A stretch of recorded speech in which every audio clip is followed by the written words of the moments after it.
Dear listeners, मारूफ M Chishti अपनी पहली कहानी के साथ आपकी खिदमत में हाजिर है।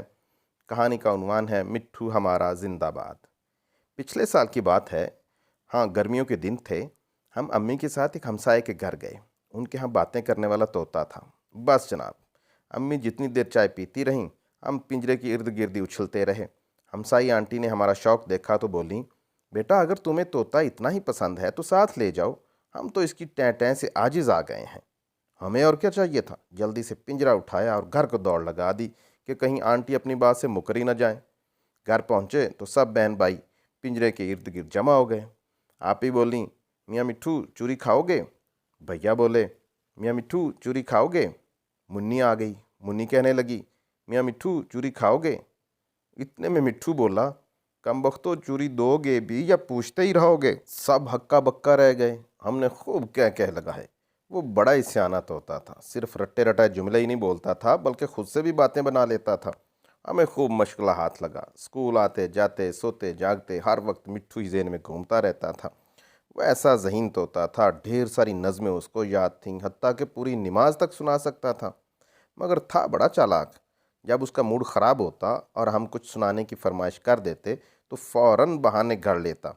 एक दिन इसी तरह मूड ऑफ किए बैठा था कि चंद मेहमान आ गए। मेहमान अंकल ने फरमाइश की, मियाँ मिट्ठू नमाज तो सुना दो।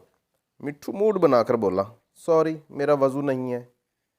कभी कभी तो लगता वो हमसे भी ज़्यादा ज़हीन है। रियाजी के सवालात तो चुटकी बजाते हल कर देता था। हम रकम बोलते, वो जवाब बता देता। हमने अपने ट्यूशन वाले टीचर को बता दिया कि हमारा मिट्ठू कितना ज़हीन है। अगले दिन टीचर पढ़ाने आए तो कहने लगे, लाओ अपना मिट्ठू, मैं भी उसका इम्तिहान लूँ। हम तोते का पिंजरा उठाकर ड्राइंग रूम में ले आए। टीचर, 2 और 2 कितने होते हैं? मिट्ठू, इतना आसान जवाब भी नहीं आता तो टीचर किस बात के हैं? टीचर, अच्छा जुमला बनाओ तवानाई का। मिट्ठू, अहमद का तवानाई ले गया। टीचर, कोई अच्छा सा शेर सुनाओ। मिट्ठू, सर शेर तो मुझे नहीं आता, कोई चीता सुन ले। टीचर, बदतमीज़, मजाक करता है। सब बच्चे मुंह छुपा कर हंसने लगे। टीचर गुस्से में बोले, अंग्रेज़ी आती है तुझे? मिट्ठू, यस ऑफ कोर्स। टीचर, बारिश की अंग्रेज़ी बताओ। मिट्ठू बोला, क्लाउड। टीचर, बेवकूफ़, क्लाउड बादल को कहते हैं। मिट्ठू, जनाब अभी बादल ही बने हैं, बारिश बाद में होगी। हम खिलखिला कर हंस पड़े। सब पर हंसी का दौरा पड़ गया और टीचर नाराज़ होकर चले गए। इतना ज़हीन तोता हमने कभी नहीं देखा था। जी चाहता था कि उसे पिंजरे से निकाल कर हर दम अपने साथ साथ रखें। हमने मिट्ठू से मशवरा किया, मियाँ मिट्ठू, हमारा जी नहीं चाहता कि तुम पिंजरे में कैद रहो, मगर डर है कि बाहर निकल कर तुम उड़ जाओगे। मिट्ठू बोला, नहीं उड़ूंगा नहीं, मगर एक शर्त है। क्या? हमने जल्दी से पूछा। तुम चूरी के साथ साथ आइसक्रीम भी मुझे खिलाओगे? मंजूर है, हमने खुशी से नारा लगाया। ये कौन सी मुश्किल बात थी। हम हर रोज़ पार्क में तो जाते ही थे और आइसक्रीम भी खाते थे। एक कप मिट्ठू ने भी खा लिया तो क्या हो गया। और हमने मिट्ठू को पिंजरे से निकाल लिया। वो वाकई कहीं ना जाता था, हर वक्त हमारे कंधे पर बैठा रहता। हम पार्क में साइकिल चलाते तो हमारे ऊपर ऊपर उड़ान भरता, लेकिन अपनी शरारतों से बाज ना आता था। एक दिन एक अंकल की टोपी उचक कर उड़ गया। वो बेचारे गंजे थे, अब सबसे सर छुपाते फिरते थे। सारे बच्चे उनके गिर जमा होकर हंस रहे थे। हमने मिट्ठू को डांटा तो वो टोपी वापस अंकल के पास फेंक आया।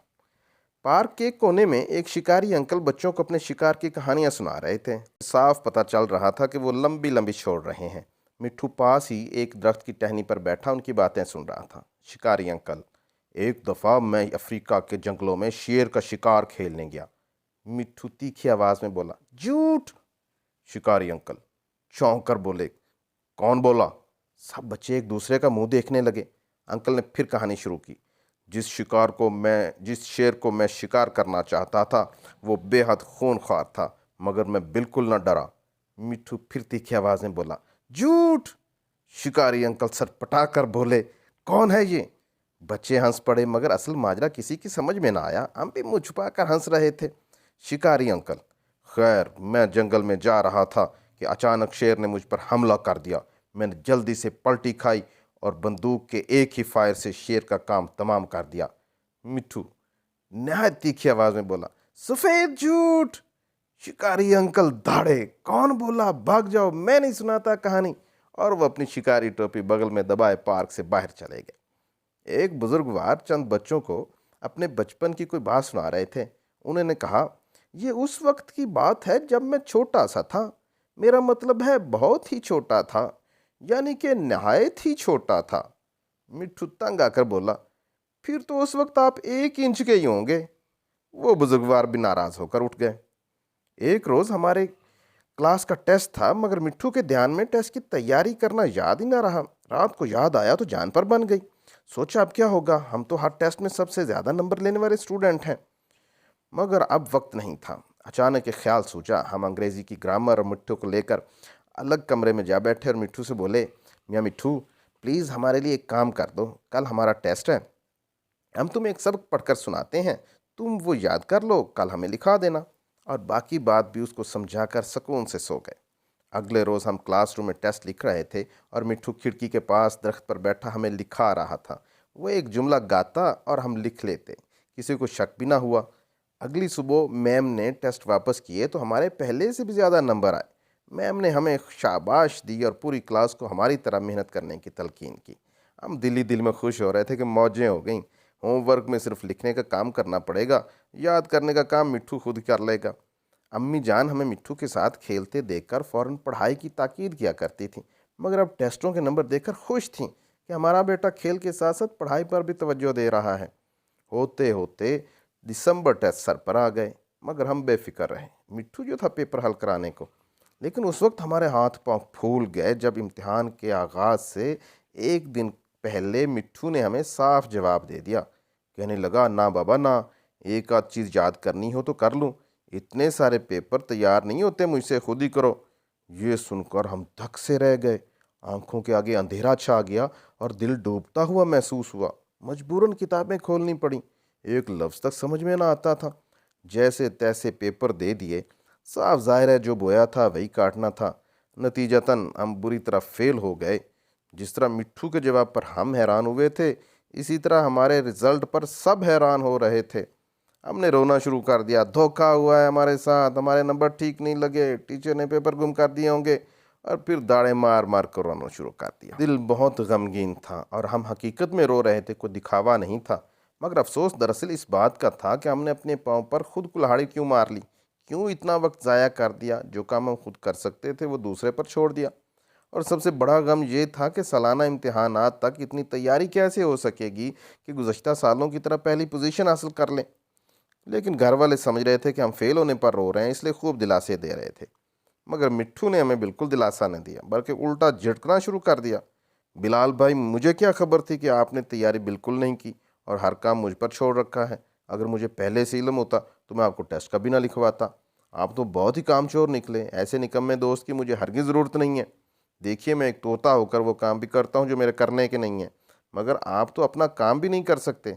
मेरी वजह से अगर आपकी पढ़ाई मुतासर होती है तो मैं आपके पास हरगिज़ ना रहूँगा। नहीं मिट्ठू, ऐसा ना कहो, हमने इल्तिजा की। नहीं, मैंने फ़ैसला कर लिया है और आप गौर से सुन लें। मैं यहाँ से जा रहा हूँ और उस वक्त आऊँगा जब आपके सालाना इम्तिहानात का रिज़ल्ट आ चुका होगा। अगर आप पास हो गए तो मैं आपके पास रहूँगा, और ना पास हुए तो आपसे दूर, बहुत दूर किसी जंगल में चला जाऊँगा और फिर कभी ना मिलूँगा। खुदा हाफिज़। ये कहकर मिट्ठू उठ गया और हम पूरी तवज्जो के साथ इम्तिहानात की तैयारी में जुट गए। दिन रात एक कर दिया। आखिर पेपर्स हुए और रिज़ल्ट का दिन आ पहुंचा। हम कोई पोजीशन तो ना ले सके, मगर अच्छे नंबरों से पास ज़रूर हो गए। रिज़ल्ट सुनकर स्कूल से निकले ही थे कि किसी तीखी सी आवाज़ ने कहा, मुबारक हो, मुबारक हो। ऊपर देखा तो मिट्ठू था। हमारी खुशी दोबाला हो गई।